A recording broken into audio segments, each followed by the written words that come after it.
Olá, pessoal! A BHP vai comprar a Ângulo? A reforma tributária deu mais um passo. E o cenário do Brasil para este ano tem um desenho complicado. Além disso, temos o resultado da Vale, que veio abaixo do esperado. Meu nome é Fernando Franklin e aqui descomplicamos o mundo financeiro discutindo as informações mais relevantes no nosso resumo semanal de notícias.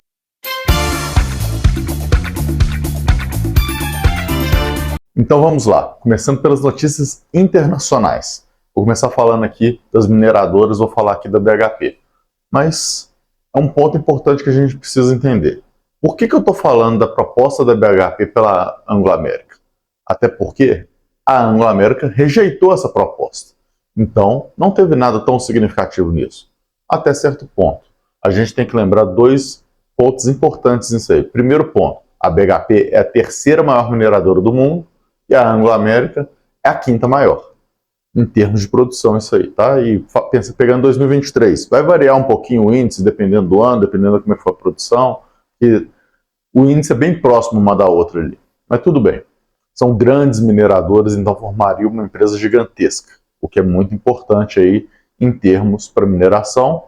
Aqui, né, sou de Minas Gerais, Minas Gerais falou mineração, a gente tá vivendo, né, de perto, desde sempre, então a gente acompanha muito. Mas é um ponto importante porque, apesar da negativa, é normal nesse tipo de transação uma primeira proposta e uma negativa, e às vezes vai ter outras. Então é importante a gente ficar de olho e acompanhar se vai ter algo nesse meio. Enquanto isso, a gente também vai acompanhando o preço do minério que está caindo, mas isso é outro assunto.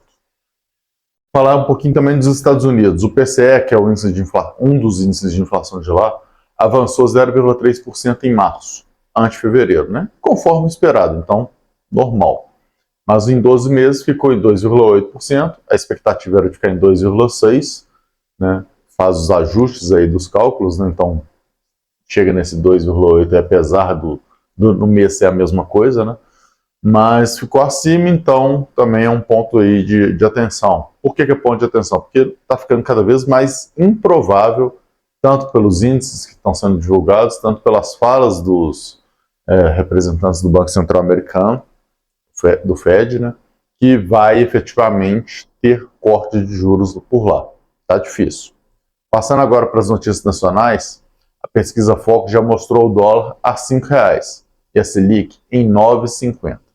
Junto com tudo isso aí que a gente já comentou bastante na semana passada, que estava aumentando e que provavelmente iria aumentar de novo, né, dessa semana, a Selic e o dólar também, justamente pelo ajuste que vai sendo feito de acordo com o momento que vai sendo divulgado a pesquisa Focus, né, e alguns demoram um pouquinho mais para fazer esse ajuste, a gente começa a enxergar aí também esse ponto de preocupação justamente com a evolução das informações que vão vindo, tanto aqui do Brasil, do lado fiscal, que a gente já falou, quanto lá de fora, né, os impactos disso aí. Tá? Por isso que o dólar está só subindo. E aí a gente está vendendo aqui papel moeda e o povo vai chegando, vai assustando quando a gente fala que está alto, né, e fala o valor que está a cotação. E a primeira coisa que eu tenho falado sempre é isso, está muito alto, né, subiu muito. E às vezes a pessoa prefere até esperar um pouquinho se ela não tiver com pressa. Mas é o cenário, até deu uma recuada hoje, né, ponto importante, essa semana melhorou um pouquinho, mas a gente tem que acompanhar aí. Falar um pouquinho também da reforma tributária, porque o governo entregou um primeiro projeto de lei complementar da reforma. É um ponto importante, porque fizemos a reforma tributária, mas falta muito pingo no i para ser colocado. E esse primeiro projeto, né, de lei estima aí uma alíquota média de 26,5%, mas que pode chegar até 27,3%. Tem muitos senãos para a gente poder entender. É um projeto com mais de 360 páginas, então, assim, era para simplificar, né? Um projeto desse tamanho todo fica difícil de simplificar com tanta página. Então, é muita exceção, é muita regra, é muito imposto para aqueles itens considerados prejudiciais, seja aí, por exemplo, a saúde ou ao meio ambiente. Então, tem muita coisa aí que vai dar suas diferenças. Então, apesar de toda a simplificação, ainda está um pouco complicado. Mas não dá para a gente opinar muito, até porque vai para o relator, né? O relator vai mudar, se é que vai seguir esse projeto, se não vai vir um outro de autoria do próprio Congresso. Então tem muita coisa aí para poder acontecer e a gente vê como que vai ficar no final das contas, mas está andando. E tem que andar mesmo. A reforma é um ponto importante para o Brasil, né? Então a gente tem que acompanhar isso de perto, mas não dá para a gente falar ainda o quão boa ou quão ruim vai ser uma reforma com tantas incertezas ainda no meio do caminho. E depois vai ter todo o período de transição também, né, que é muito longo. Passando aqui para o Ibovespa, ele fechou a semana em alta de 1,12% a 126.526 pontos. No ano, a queda chega agora a 5,71%, melhorou um pouquinho, mas ainda bem alta a queda do ano. A gente já está aí em abril, fechando abril, então um ponto importante. E a gente tem, de fato, relevante de mercado, né? Semana que a gente não tem jeito de não falar das coisas políticas, né? A gente tem aí a desoneração da Folha, que tá brincando de tira casaco e bota casaco, né? Virou Karate Kid de novo. Porque se primeiro eles aprovaram a continuação da... Primeiro a desoneração ia acabar. Aprovaram continuar com a desoneração. O governo vetou, voltou suspendeu a desoneração. O Congresso derrubou o veto, volta a desoneração. E agora o STF, entrou com uma suspensão, né, pelo ministro Zanin, a pedido do governo. Essa suspensão agora está sendo julgada por todo o plenário, né? Estão discutindo aí os votos, e vai terminar lá para 6 de maio. Enquanto está nessa discussão, se é constitucional ou não, ou como é que vai ser, você tem que fazer, você tem que apresentar, um dos pontos alegados é apresentar o impacto fiscal disso. Enquanto isso está sendo discutido, fica sem a desoneração da folha.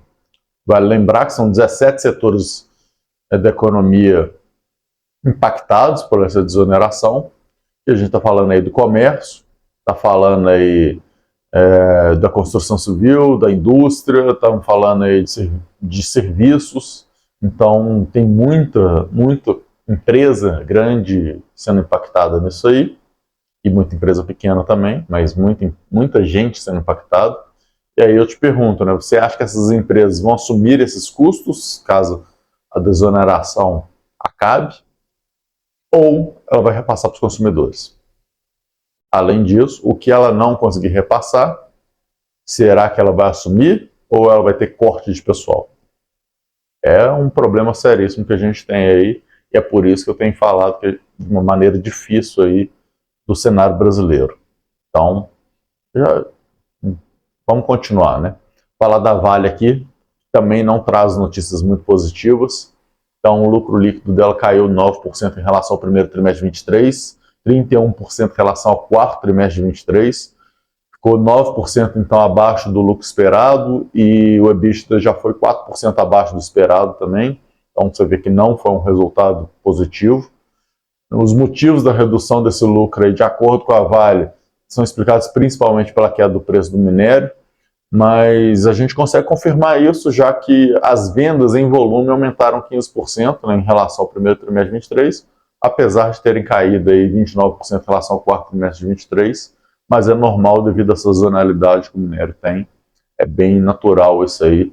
Então, por isso que no caso da Vale é muito importante a gente olhar comparação de trimestres similares. Claro que às vezes a gente tem uma variaçãozinha, né, dependendo do momento, a gente teve muito isso, principalmente por conta da pandemia, já se passou-se algum tempo e está voltando à normalidade em termos de sazonalidade.